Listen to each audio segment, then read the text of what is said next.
qualis est isci, qui eventi et mare obediunt Dei. Pelo sinal da Santa Cruz, livrai-nos Deus, nosso Senhor, dos nossos inimigos.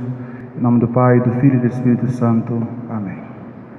Quem é este a quem até o mar e o vento obedecem? Caríssimos irmãos, hoje nós celebramos o 4º domingo depois da Epifania do Senhor, e o prodígio que nós ouvimos no Evangelho encontra-se no fim do 2º ano da pregação de Nosso Senhor. Jesus percorria as cidades e aldeias vizinhas do lago de Genezaré e acabava de inaugurar o seu divino ensinamento sob forma de parábolas. Várias vezes nós vamos ouvir referências que dizem que Jesus ao povo não se dirigia sem usar parábolas. Parábolas para usar coisas, imagens, comparações do cotidiano do povo, para que assim aqueles assuntos mais excelentes, aqueles assuntos mais complicados fossem ditos ao povo numa linguagem que eles podiam compreender. Nosso Senhor, depois de despedir a multidão que o cercava, entrou numa barca, certamente a barca de São Pedro, para atravessar o lago de Genezaré. Era um lago tão grande, tão extenso, que muitas vezes é chamado de mar. Os discípulos foram com Nosso Senhor.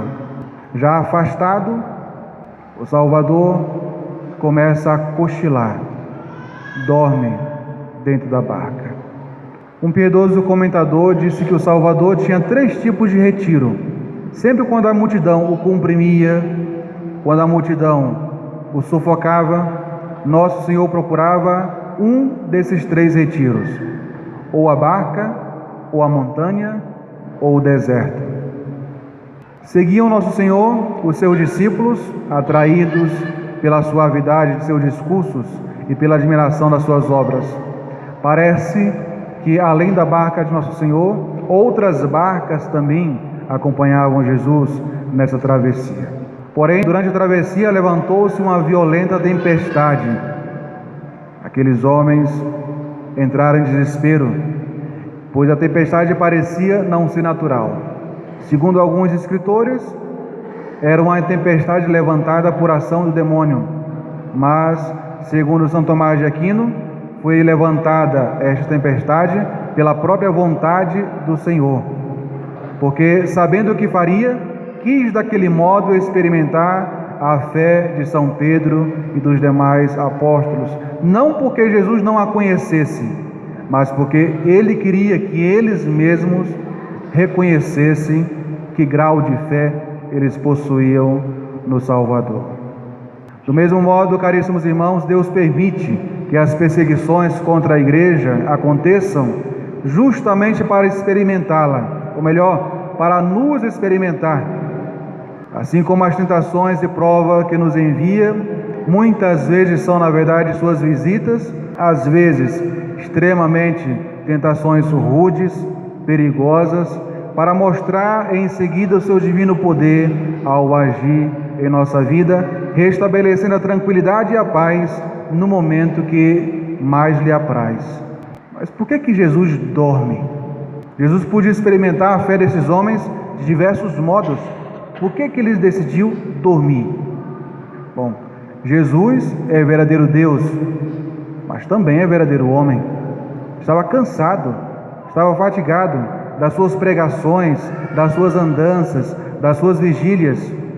Porém, se a humanidade de Nosso Senhor dormia, a divindade vigiava, conforme aquela palavra do cântico: eu durmo, mas o meu coração vigia.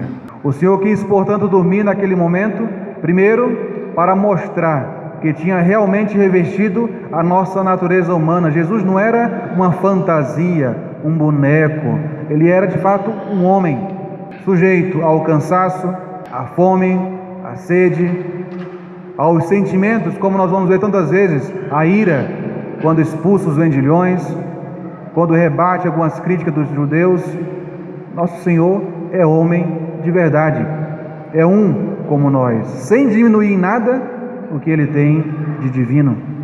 Em segundo lugar, quis dormir a fim de experimentar, como já dissemos, a fé dos seus discípulos, não porque desconhecesse a verdadeira profundidade dessa fé e as suas disposições, mas porque queria dar a eles a oportunidade de se conhecerem. Em terceiro lugar, para aumentar o terror naquela ação, para colocá-los à prova pelo medo, para saber o que eles fariam numa situação extrema. No meio de um lago, durante uma tempestade, um lago tão grande, provavelmente tão profundo como o mar, por isso chamado tantas vezes de mar, como esses homens reagiriam num real perigo. É por isso que Jesus dorme, não está fingindo, está dormindo. Em quarto lugar, para fazer também brilhar o seu poder soberano, amansando repetidamente as ondas apenas com a sua palavra. Do mesmo modo, caríssimos irmãos, nos perigos, nas tentações ou nas dificuldades que caem sobre nós, muitas vezes acontece que Jesus parece dormir, parece que não vê o que nos acontece, parece que não vê os nossos sofrimentos e desespero, parece que nos abandonou, não age. Mas o bom mestre assim procede. Se assim procede, é para nos fazer sentir melhor a nossa fraqueza, para pôr à prova e fortalecer a nossa fé e para nos ensinar a recorrer a Ele com confiança e amor. É que surge quare obdorinis Domine, para nós falarmos a Jesus como disse o salmista: levantai-vos, Senhor, por que dormis? Santa Catarina de Sena, certa vez, foi atormentada pelas tentações mais violentas e pelas impuras imaginações que o demônio colocava diante dela. Ao fim de 3 dias, nessa situação desesperadora, Jesus aparece à santa. E a santa, muito educada, que se fôssemos nós nessa oportunidade, ainda mais nós brasileiros, diríamos muitas coisas ao nosso Senhor, mas a santa se contenta de dizer: Senhor, onde é que o Senhor estava que não viu o meu sofrimento e parece ter me abandonado? E Jesus simplesmente lhe disse: eu estava aqui, eu estava no teu coração, presenciando os teus combates, assistindo-te e ajudando-te a vencer. Caríssimos irmãos, há circunstâncias nesse mundo nas quais parece que Deus dorme, que a sua providência não se preocupa com as coisas desse mundo, nem dos acontecimentos, deixando sucumbir os bons e prevalecerem e triunfar os maus. Mas Ele tem a sua hora, ergue-se na hora que determinou agir com seu poder, no momento fixado pela sua sabedoria divina. Os discípulos são a perfeita imagem nossa. A ação, o desespero daqueles homens, o horror que sentiram, não é mais do que o que nós fazemos nas nossas cruzes, nas nossas provações.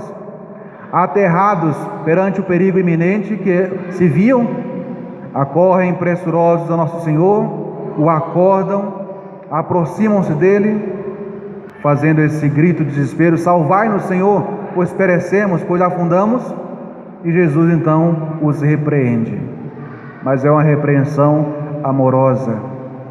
Aqueles discípulos já tinham visto o nosso Senhor fazer muitos milagres, já viram nosso Senhor combater os judeus, os fariseus, já viram nosso Senhor passar fome, frio e resistir a tudo, já viram nosso Senhor dar ordens ao demônio e ser obedecido prontamente. Mas agora, numa situação extrema, Jesus dormia. Parece que aqueles homens tinham 2 fés em nosso Senhor. Uma, se Jesus estava dormindo; outra, se estava acordado. Se estava acordado, tudo parecia ir bem, não importasse o problema, Jesus sempre resolveria. Mas agora, Jesus está dormindo, por isso a fé desses homens é provada, por isso eles gritam desespero, por isso são repreendidos por nosso Senhor. Parece que Na cabeça deles, Jesus acordado pode tudo, mas dormindo não pode nada, ou pelo menos não saberia como salvá-los. É por esse motivo que Jesus os repreende, censura-os por duas coisas: primeiro, pela inconstância, depois, pela sua pouca fé, porque parecem crer que Jesus era menos poderoso durante o sono do que quando estava de vigia. Parece que na cabeça deles Jesus era menos Deus, por assim dizer, sobre o mar do que quando estava em terra firme. Todavia, o seu grito de angústia nos ensina a recorrer também a Jesus. Assim como os apóstolos, nós temos que, na hora do sofrimento e da dor, de fato recorrer a Jesus, com insistência, como ele mesmo vai ensinar em outras parábolas, mas nunca com desespero. Que o desespero é justamente a falta dessa esperança em Deus. Por um lado, conhecemos demais a nossa fraqueza e incapacidade, e por outro, sabemos qual é a bondade e o poder do nosso amável Senhor, e é por isso que devemos recorrer a Ele. E como diz São João Crisóstomo, em semelhante caso, como passaram hoje os apóstolos, o temor excita a oração, recorrer a Jesus, mesmo quando ele parece dormir. A oração atrai o milagre. Jesus, com única palavra, apazigua o mar, e o milagre, como consequência, faz nascer ou crescer a fé. As ondas obedecem imediata e tão perfeitamente a Nosso Senhor, que da superfície logo desaparece o vestígio daquela tempestade e agitação. Ordinariamente, quando acontece uma tempestade no mar, o mar demora para se acalmar. Mas com um único aceno de Jesus, com a única palavra de Nosso Senhor, tudo se abranda, tudo fica em paz. A mesma coisa, caríssimos irmãos, acontece conosco, quando a nossa pobre alma está agitada e sacudida pelas tentações, pelas provações, que são as tempestades pelas quais constantemente nós passamos. Se nós recorremos a Nosso Senhor, uma palavra dele, um simples raio da sua graça, um olhar, nos restitui a calma e a alegria, e faz-se uma grande tranquilidade em nossa alma. Mas qual é para nós o significado desta barca e desta tempestade do Evangelho? Essas duas imagens significam a nossa alma e as provações, a nossa alma e as tentações, que vêm assaltar a cada um de nós com frequência. Esta barca também é uma das mais perfeitas imagens da Igreja, que transporta sobre o mar agitado deste mundo os discípulos e os servos de Nosso Senhor. O Divino Mestre está nesta barca, pode parecer dormir, mas realmente está presente. Tão oculto, parece dormir, mas tão poderoso quanto no Evangelho. Quantas vezes a Igreja tem visto a sua existência ameaçada? Ao longo dos séculos parecia acabar. No entanto, o mar se acalma e ela continua flutuando sobre as ondas.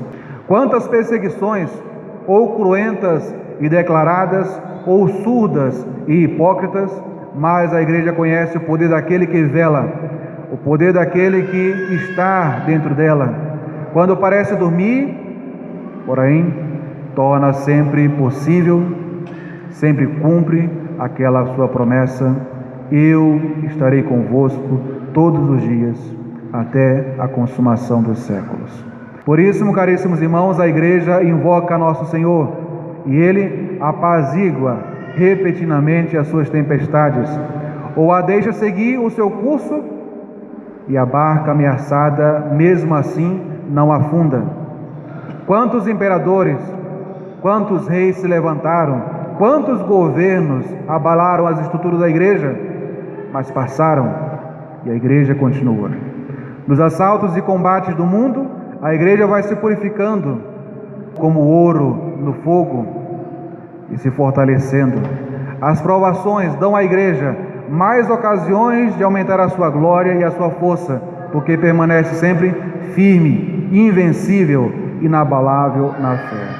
A fé que nós professamos é a mesma fé que Nosso Senhor entregou à Igreja há 2000 anos. E é essa fé que é a nossa âncora, que nos mantém seguros nas ondas do mar da vida. Caríssimos irmãos, há 2000 anos, São Pedro, depois de Jesus, ficou de pé no meio dessa barca, no lugar do Divino Mestre, e vai governando esta igreja através dos perigos com uma firmeza que nenhum terror pode perturbar a sua paz. Pedro sabe que Jesus está lá, a igreja sabe que Jesus está no seu meio, e por isso as portas do inferno nunca prevalecerão contra a igreja de Cristo. Nenhuma tempestade será suficiente para fazer perecer a barca de Pedro, que é, na verdade, a barca de Cristo. E apesar de uma travessia laboriosa, cheia de perigos, esta barca chegará, enfim, sã e salva, com todos os seus passageiros, peregrinos e fiéis, ao porto da eternidade feliz. Portanto, caríssimos irmãos, peçamos no dia de hoje a graça de nós sermos do número feliz desses passageiros, que um dia poderão chegar ao destino para o qual Deus nos criou e redimiu. Assim seja. Em nome do Pai, do Filho e do Espírito Santo. Amém.